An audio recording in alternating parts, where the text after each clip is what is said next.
The mud-caked MMA gloves hit the grass with a heavy thud, sliding to a stop right at the toes of my worn canvas sneakers. "Put 'em on, you freeloading hag," Coleman roared, shoving his square jaw toward the dozens of suddenly silent guests. He slammed his fists together, veins bulging in his neck. "Or just stand there and cower. Let me break your bones right here so your little brat can open her eyes and see what a piece of useless trash her mother really is on this estate." 3 steps away, my 16-year-old daughter Maya shrank back, her face pale with terror. In the distance, my stepmother Estelle took a sip of red wine, her lips curling into an approving smirk. She was celebrating my humiliation on the very land my blood and sweat helped keep. I didn't cry. I didn't step back. The bitter autumn wind cut through my baggy cardigan, grazing the thick scars hidden beneath the fabric. I just slowly relaxed my arms at my sides. This delusional punk had no idea he had just called a former Tier 1 operative trash, and he had just stripped away his own last chance of survival. I locked my dead eyes on his throat and calculated exactly 9 seconds. Before I show you how those 9 seconds ended, pause for a moment. Take the time to like and subscribe to the channel, but only if this story resonates with you. And let me know in the comments, where are you watching from and what time is it there right now? I want to know how many people are staying awake with me to face the wounds inflicted by family. And now let's rewind the clock to exactly 3 months ago, so you can understand why. I was standing on the lawn of my own home, looking so ragged. 3 months ago. 4 massive moving trucks choked the gravel driveway, engines rumbling and spitting exhaust into the damp morning air. I stood perfectly still at the threshold of the living room, my knuckles white as I gripped a stack of yellowed bank statements. Shriek! The deafening tear of packing tape echoed off the high vaulted ceilings. Then came the sharp screech of a hammer claw prying iron nails from drywall. 2 careless movers were ripping my late mother's oil portrait down from the brick mantel, oblivious to the scratched paint. They just needed it gone. Estelle stood dead center in the foyer, a plush gray fur coat draped over her shoulders. She pointed a red, manicured finger toward the porch. "Toss the rest of that old junk in the dumpster," she snapped. My clothes, a few faded cotton t-shirts, a pair of worn Carhartt work pants, and scuffed canvas sneakers were already kicked into a pathetic heap by the front door. Behind Estelle, a brand-new oversized leather sofa sat under the crystal chandelier. The heavy stench of cured leather and fresh wall paint suffocated the familiar scent of old oak that used to define this house. I remained completely silent. The thick scar tissue on my right wrist throbbed against my frayed cardigan sleeve. I kept my back perfectly straight, my breathing slow and measured. I looked down at the rough, faded paper in my hand. 10 years ago, the bank almost foreclosed on this entire estate. The blurred numbers on these receipts represented 3 brutal years of my life. 3 years of chewing dry canned food, sleeping on freezing dirt floors, sending every dime of my danger pay back to cover my father's debts. Not a single brick here was spared from my sweat. Estelle brushed past me. Her perfume hit my nose, thick, chemical, and cheap. The sharp clatter of her stilettos on the hardwood floor was meant to intimidate. "The main house needs a total renovation." She threw the words over her shoulder without bothering to look at my face. "Move your stuff out to that wooden shed by the garden. Arthur told me you prefer living in tight spaces anyway. It suits you." I didn't argue. I didn't raise my voice. Arguments were for people who still had hope. I simply crouched down and shoved my faded shirts into a damp cardboard box. My movements were exact, efficient, no wasted energy. Before leaving, I walked into the kitchen to grab my last stack of mail. Estelle had dumped a pile of glossy lifestyle magazines haphazardly across the granite island. As I pushed them aside to clean the surface, my hand froze. A crumpled sheet of fax paper stuck out from the bottom of the pile. I pulled it loose. The faint black ink of a government procurement logo sat at the top left corner. It was a business license application, Vance Logistics, registered to this exact property address, and right under the applicant name, she had boldly printed Estelle Kahn, wife of General Arthur Kahn. She wasn't just claiming the living room and the leather sofa. She was preparing to siphon federal contract funds using my family's name. My pupils dilated.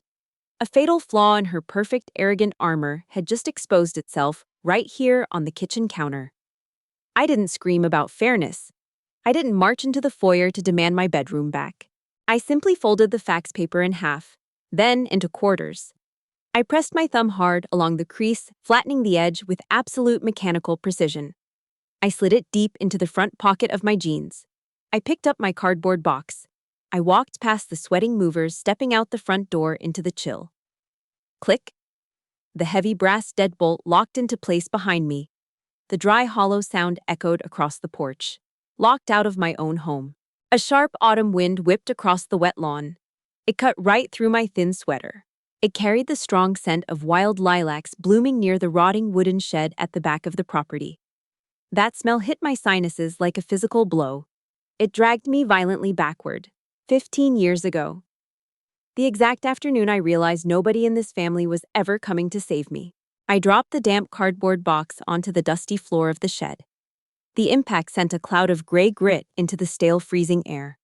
The sharp scent of wild lilacs drifted through the cracked window. It pulled me violently backward. I was 17, standing on the polished hardwood of the main house library, gripping a thick, cream-colored envelope.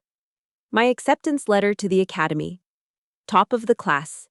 My fingers were sweating, pressing creases into the heavy paper. My father Arthur shoved past me. He stuffed a thick stack of manila folders into his leather briefcase. He didn't look at the envelope. He didn't even look at my face. "I'm late for my flight," he muttered, snapping the brass buckles shut.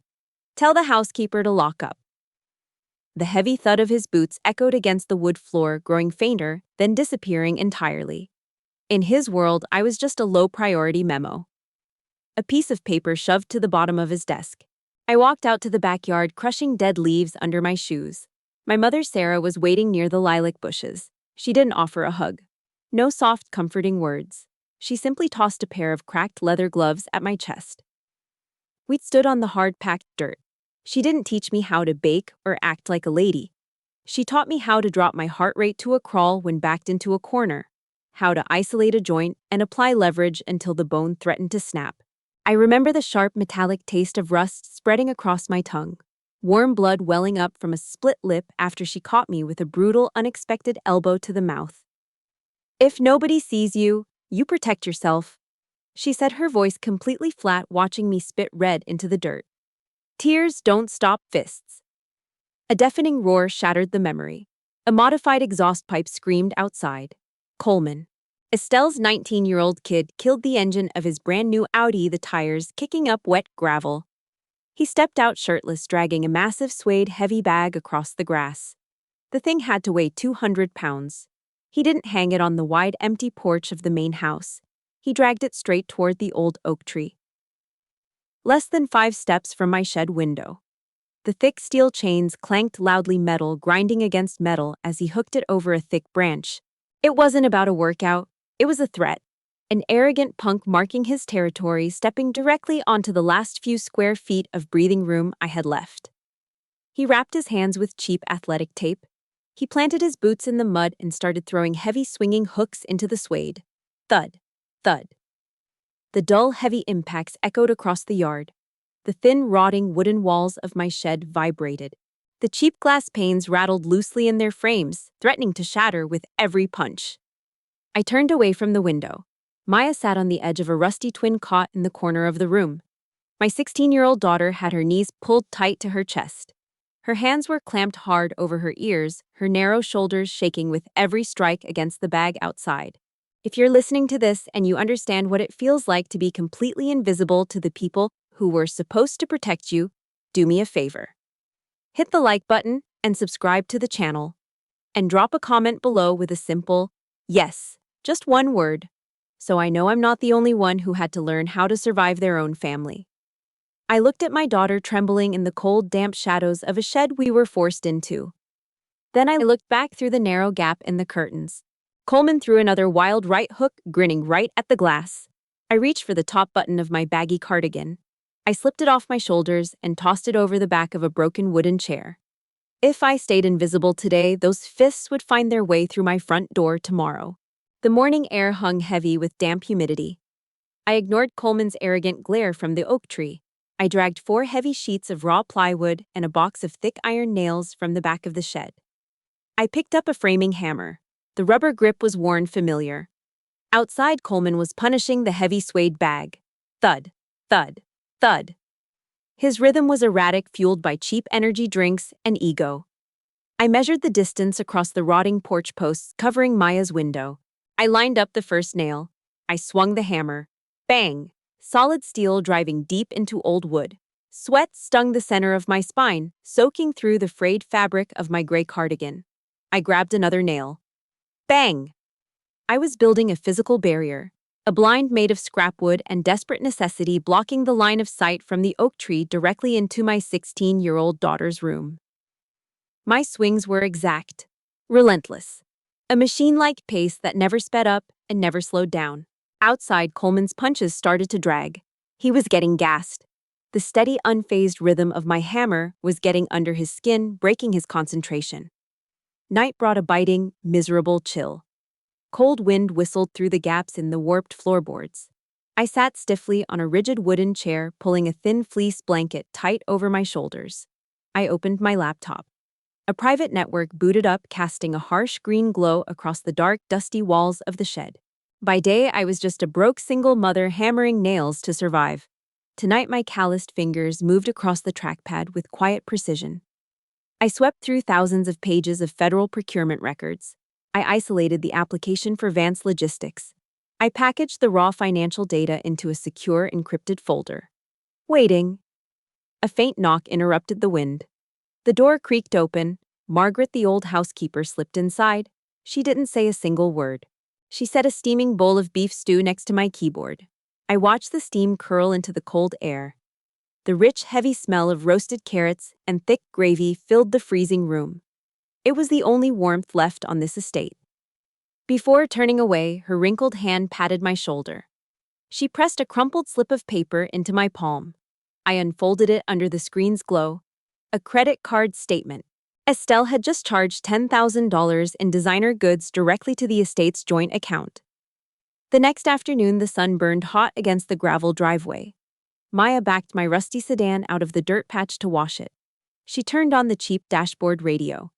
A faint, twangy country song drifted through the open windows, breaking the suffocating silence of the yard. She scrubbed the hood, keeping her head down.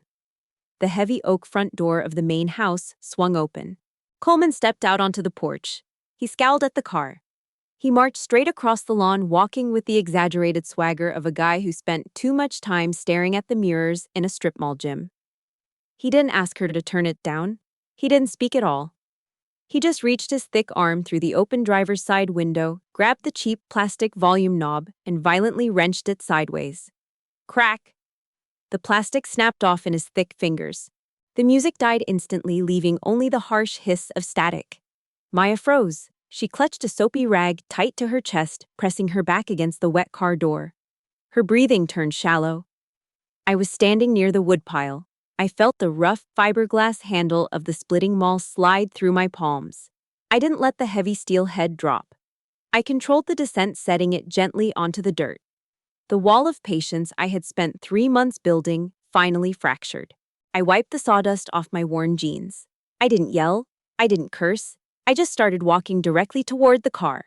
Late October brought a biting frost and a cheap plastic trophy. Coleman won a local amateur MMA tournament. Estelle threw a massive catered party at the main house to celebrate. Luxury SUVs lined the driveway. Heavy bass thumped against the drywall. By late afternoon, the back door banged open. Coleman stumbled out onto the lawn, dragging 2 of his gym buddies, Brody and Tyler, with him. They reeked of stale beer sweat and cheap vape smoke. They didn't head for the heavy bag under the oak tree. They walked straight toward the back property line, the lilac garden. The only patch of dirt Arthur had promised to leave untouched. My mother's garden. The only quiet space I had left when the nightmares crept in. Coleman started showing off for his friends. He threw sloppy, drunken roundhouse kicks. The heavy heel of his leather boot slammed into the bushes. Snap. Thick old branches broke. Tiny dormant buds were crushed into the freezing mud. The sharp, bitter scent of torn sap bled into the air, mixing with the sickening smell of alcohol. Maya was sitting on the rotting wooden steps of our shed, a worn paperback resting in her lap. Every time a branch cracked, her narrow shoulders flinched. Brody noticed her first. He elbowed Tyler. A low, crude whistle cut through the cold air. They laughed. Their eyes raked over a 16-year-old girl with a disgusting, predatory entitlement that made my skin crawl. Coleman didn't tell them to back off. He spit a thick wad of saliva right onto the roots of a broken lilac bush. He jerked his chin toward the shed, wiping his mouth with the back of his hand. "Don't worry about it, boys," Coleman slurred, grinning at his friends. "The old hag in there is a coward. She just hides in the corner and leeches off my stepdad. Nothing but trash." Maya's face drained of all color. Tears spilled over her lower lashes. She clutched her book tight to her chest and scrambled backward into the dark shed, slamming the flimsy door shut. Inside, my calloused fingers stopped moving over the keyboard. I stared at the glowing green lines on the screen for one full second. Then I pushed the lid down. A sharp plastic click echoing in the silence. I stood up. I pushed the wooden chair back. My heart rate dropped automatically. The anger didn't boil. It froze solid. The pounding in my ears faded into complete silence. My breathing shifted into a slow, measured count. Inhale. Exhale. Muscle memory waking up in the dark. I opened the door and stepped out into the freezing wind. I didn't storm across the grass. I walked with an even, heavy stride, no wasted movement. I stopped exactly at the border of the garden. The crushed lilac branches lay at the toe of my canvas sneakers. I locked my eyes straight into Coleman's dilated pupils. My face was completely blank. "Get off my mother's property," I said. The volume was low. The tone was flat, striking like a hammer against a steel anvil. "Now." Coleman stopped laughing. His chest heaved.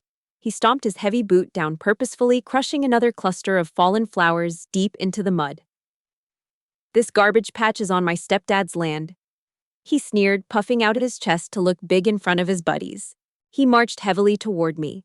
The stench of stale beer rolled off his breath, thick and sour. "I step wherever I want." He was 19, drunk, and fueled by pure arrogance. "You giving me orders?" He laughed, a harsh, ugly sound. "Who do you think you are, you useless parasite?" Before I could even blink, his massive hand shot out. His thick fingers clamped hard around the collar of my gray cardigan, twisting the fabric tight against my collarbone. He leaned his weight back, planting his boots in the mud, intending to use his sheer muscle to lift me straight off the ground. His thick fingers twisted the cheap gray wool of my cardigan. The fabric pulled tight against my collarbone, scraping my skin. The stench of stale beer and cheap vape smoke rolled off his breath. Coleman leaned back, digging his heavy boots into the mud, trying to use his 200 pounds of gym muscle to lift me off the dirt. My brain didn't register fear. It registered physics. 15 years of muscle memory woke up on the freezing grass. I swallowed the bitter irony of having to use my dead mother's brutal survival lessons on her own sacred ground. I didn't throw a punch. I didn't shout. I didn't give him the satisfaction of a struggle. I simply shifted my hips 15 degrees to the left. The precise change in my center of gravity completely killed his upward momentum. He was pulling dead weight. Before his alcohol-soaked brain could process the resistance, my left hand snapped up. I hooked my fingers over his thick, sweaty wrist. I yanked his hand tight against my chest, locking his arm in place. Coleman blinked. His jaw slacked. He was lagging a fraction of a second behind reality. He never got the chance to catch up. My right thumb dug hard into the soft groove of muscle under his forearm. I didn't grab. I stabbed. I found the exact location of the median nerve. I drove my entire body weight down into that single vulnerable square inch of flesh. At the exact same moment, I shoved my right elbow violently upward, snapping his elbow joint backward against its natural hinge. It wasn't a fight. It was a brutal application of leverage. The structural integrity of a 200-pound man broke in a tenth of a second. His heavy knees slammed into the grass. Thud. His torso pitched forward, his face bearing straight into the freezing wet mud of the lilac garden. A high-pitched, choked squeal forced its way out of his throat. His massive body twitched on the cold ground, paralyzed by the sudden electrical shock of raw nerve pain. He couldn't breathe. He couldn't move a single muscle. I held his face in the dirt for less than 1 full second. Then I let go. I took 2 quick steps backward. I raised both my hands up to my chest. My face instantly transformed into a mask of perfectly faked, mild shock. "Geez, watch out for the tree roots, kid," I said. My voice was completely steady.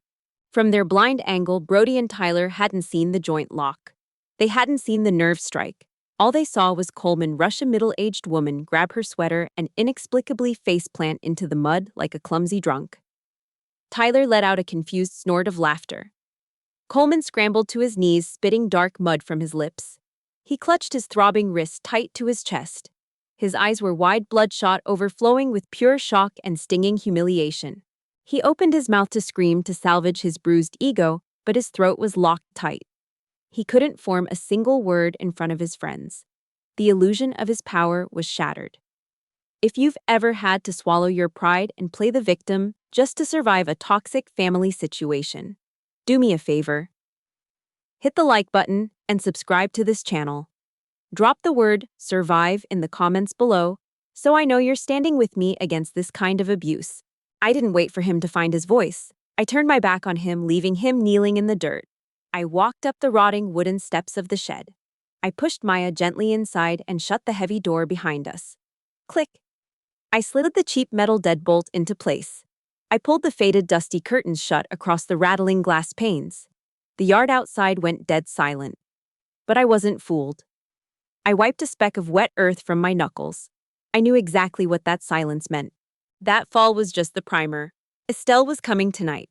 10 o'clock at night. The flimsy wooden door of the shed kicked open with a violent crash. Rusty iron hinges shrieked, tearing half out of the dry, rotted wood. Estelle stormed in. The heavy, suffocating stench of her $300 perfume instantly swallowed the familiar smell of damp sawdust. Her makeup was flawless, but the muscles in her neck were rigid with fury. Coleman slinked in right behind her. The 200-pound gym rat kept his eyes glued to the floorboards, cradling his swollen wrist against his chest. A perfect, pathetic picture of a victim. I didn't flinch. I was standing by the sink, wiping down the cheap laminate counter with a damp rag. I folded the rag exactly in half, then into quarters. I set it down on the edge of the sink, perfectly aligned with the grain of the wood. I turned around and crossed my arms over my chest. I kept my breathing completely flat. "You put your hands on my son, you psycho!" Estelle screamed, pointing a shaking finger directly at my face. "He said you tripped him. You used some dirty, cheap trick to drop him in the mud." I didn't defend myself. Pleading with a master manipulator is a waste of oxygen. "Your son grabbed my shirt," I said. My voice was a dead flat line. I stepped backward. He lost his balance in the dirt. Estelle's face contorted. She lunged forward, closing the distance. She jabbed a sharp, red manicured fingernail hard against my collarbone. "Coleman is a trained fighter. He doesn't trip," she hissed, spraying a fine mist of saliva into the cold air. "Listen to me very carefully, you pathetic freeloader. If you ever look at my son the wrong way again, I am calling General Khan. I will tell Arthur to throw you and your brat out onto the street tonight. I'll make sure he cuts you out of everything." She pulled her hand back, her lip curling into a sneer of absolute disgust. "And I will let Coleman smash your arrogant face into the pavement." I stared right through her. The worst part wasn't the threat. It was the crushing, heavy realization that she was right. My father would believe her. He would take the word of his shiny new wife over the daughter who had paid his debts with blood money. Any lingering, pathetic hope I'd held onto about this family died right there on the dusty floorboards. Estelle spun around on her stilettos. She stormed out, dragging her son behind her. Coleman shot me one last toxic glare over his shoulder before pulling the broken door shut. Bang! The thin walls of the shed vibrated. Dust drifted down from the exposed rafters. I stood completely still in the dark. The cold air rushed in through the crack in the doorframe. I uncrossed my arms. I reached for a glass of tap water resting on the kitchen table. I tipped my head back and drank the whole thing in one long, unbroken swallow. The water hit my stomach like a block of ice. 3 months of biting my tongue out of respect for my father. 3 months of sleeping in a shed. 3 months of building walls just to protect my kid. It was over.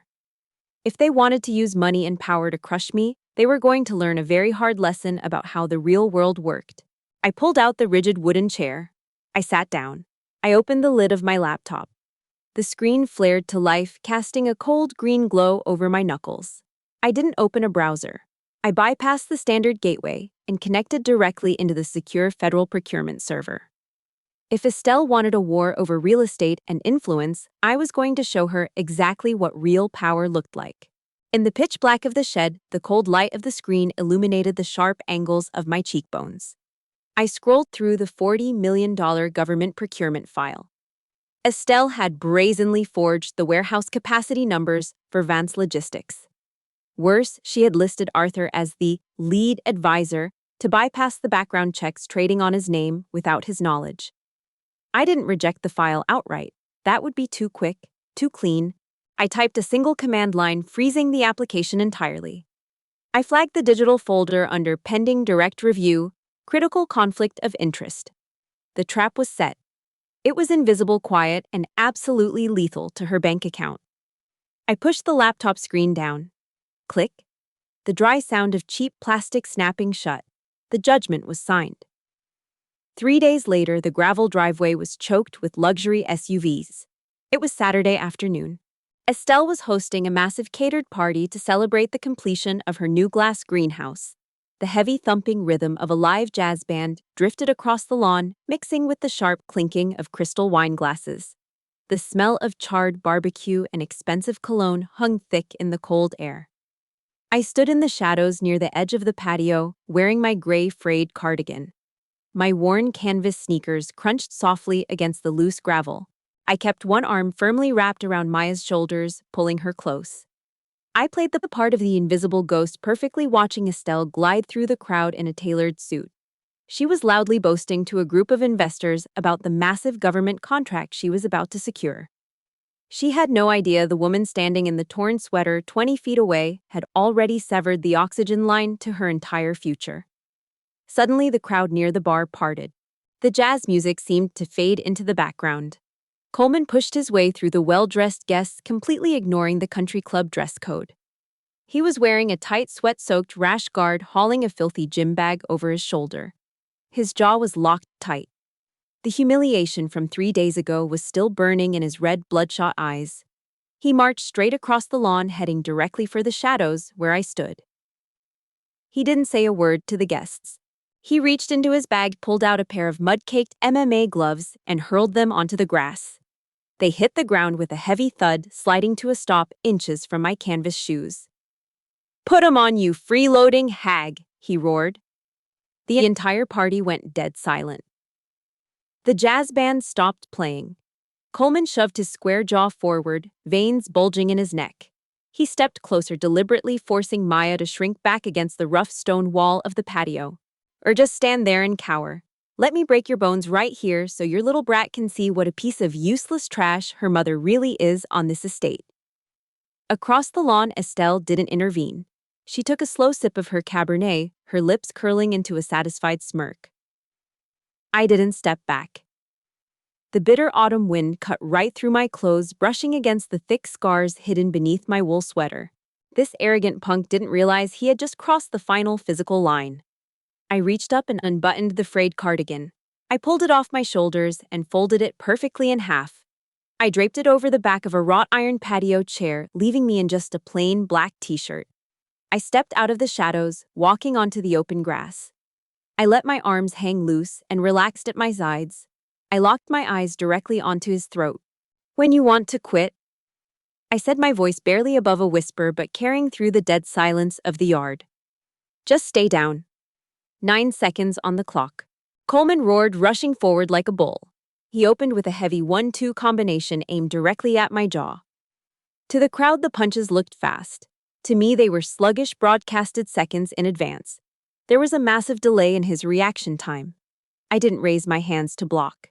I simply stepped a half-pace to the left, sliding smoothly into the blind spot inside his guard. Using the exact momentum of his own forward lunge, I placed my open palm against his triceps.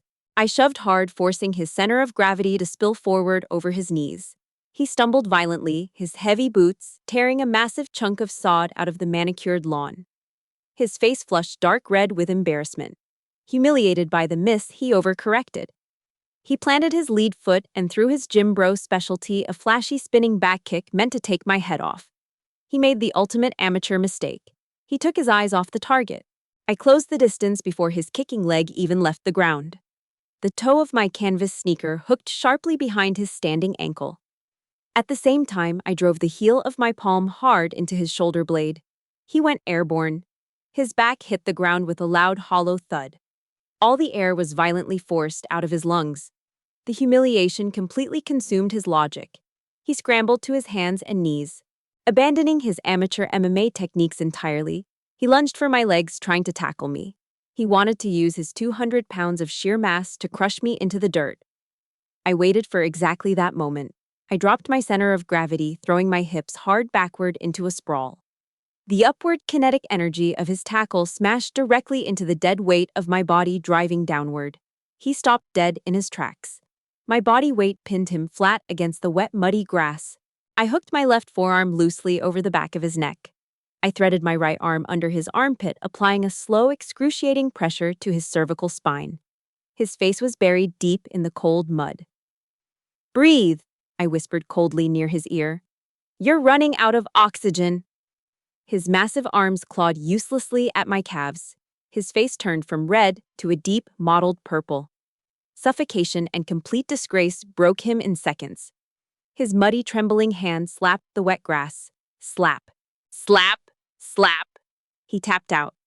In front of 50 of Estelle's high society friends. If you know exactly how satisfying it feels to finally stand up and crush the ego of a bully in your own family, please hit that like button and subscribe to the channel.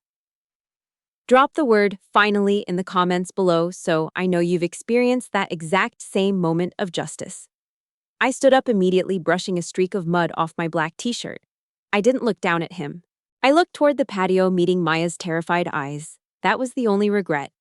Having to expose this violent survivalist part of myself to my 16-year-old daughter.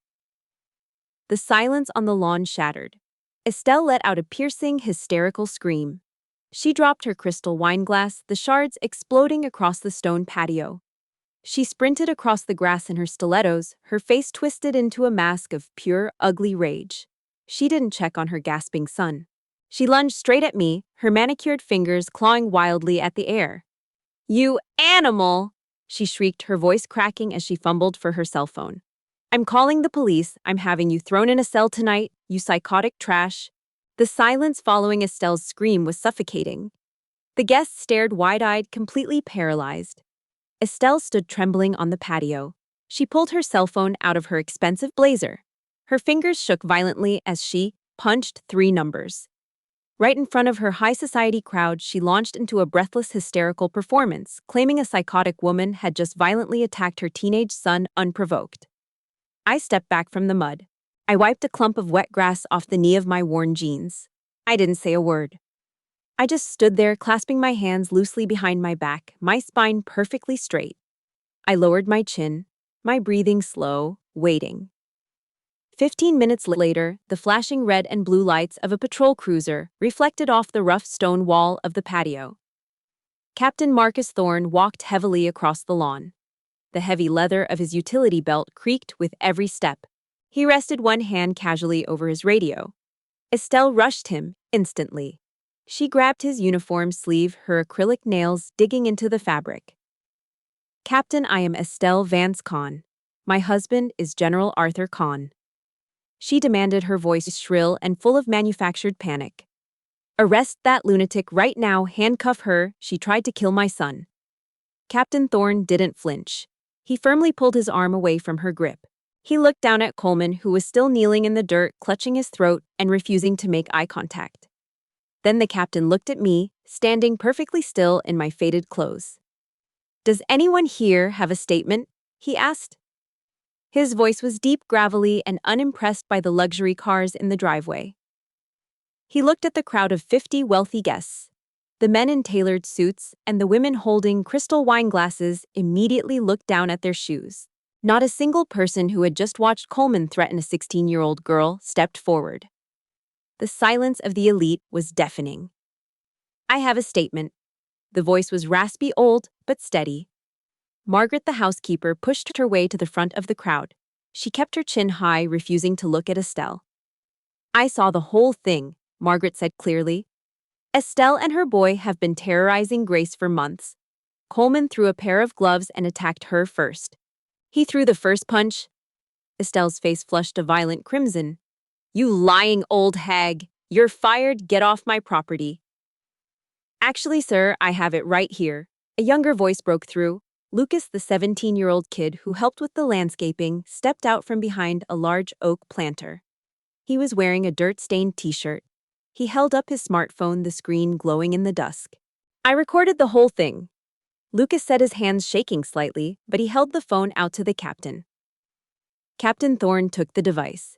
The tinny, compressed audio of Coleman calling me a freeloading hag played clearly.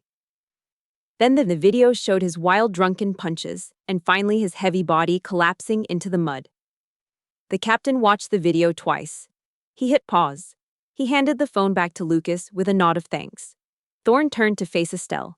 The casual demeanor was gone. His jaw was set. "Mrs. Vance," the captain said, his voice dropping an octave. "If anyone leaves this property in handcuffs tonight, it's going to be your son for assault and battery. I suggest you shut this party down immediately, or I'll start writing citations for disturbing the peace." The illusion of her untouchable power shattered right in front of her guests. Estelle's mouth hung open. She looked around, realizing she had completely lost control of the narrative. She grabbed Coleman by his sweaty shoulder, violently jerking him to his feet. She dragged him toward the heavy oak doors of the main house. Her stilettos stomped hard against the porch steps. Just before she disappeared inside, she spun around. Her eyes were filled with pure, venomous hatred. "You're dead, Grace," she spat, her voice shaking with rage. "You just wait. I am calling the Pentagon first thing Monday morning. I'm going to ruin your miserable life." I watched the door slam shut. I didn't smile, but I knew the truth. She had no idea she had just put her finger directly on the self-destruct button. Wednesday morning brought a freezing, bitter rain. The phone resting on my cheap laminate table vibrated heavily against the wood. I picked it up. It was Jonathan Hayes, the director of federal procurement. He was laughing so hard he could barely breathe. Estelle had spent the last 3 days frantically working her country club connections, finally forcing a direct phone call with him. She had screamed into the receiver. She demanded he fire a low-level insubordinate clerk named Grace Kahn immediately. She threatened to pull her massive $40 million logistics bid if he didn't comply. I wedged the phone between my ear and my shoulder. I poured boiling water into a chipped ceramic mug. "What did you tell her, John?" "I told her the truth." Hayes chuckled, his voice echoing slightly over the speaker. "I told her that Director Grace Kahn is the exact person who just froze her application. And since she just admitted to a personal vendetta against a senior federal reviewer on a recorded line, Vance Logistics is permanently disqualified due to a severe conflict of interest." He said the silence on her end of the line was absolute, suffocating. Estelle had just personally crushed her only ticket to wealth. The fallout hit like a freight train. Without the government contract, her private financial backers pulled their money overnight. Vance Logistics filed for bankruptcy before the end of the week. Lucas didn't just show that video to the captain, it circulated straight to the local MMA gym. The head coach there didn't tolerate guys who put their hands on women. He publicly stripped Coleman of his amateur belt and banned him from the mats for life. His fragile gym-built ego was permanently shattered. But the fatal blow came from Arthur. My father never stepped up to protect me out of love. He stepped up out of pure, arrogant pride. When he found out Estelle forged his signature on a federal application and used his name to threaten his own blood, his disgust was absolute. He filed for divorce the very next day. The prenuptial agreement he forced her to sign years ago was ironclad. They were given exactly 72 hours to vacate the estate.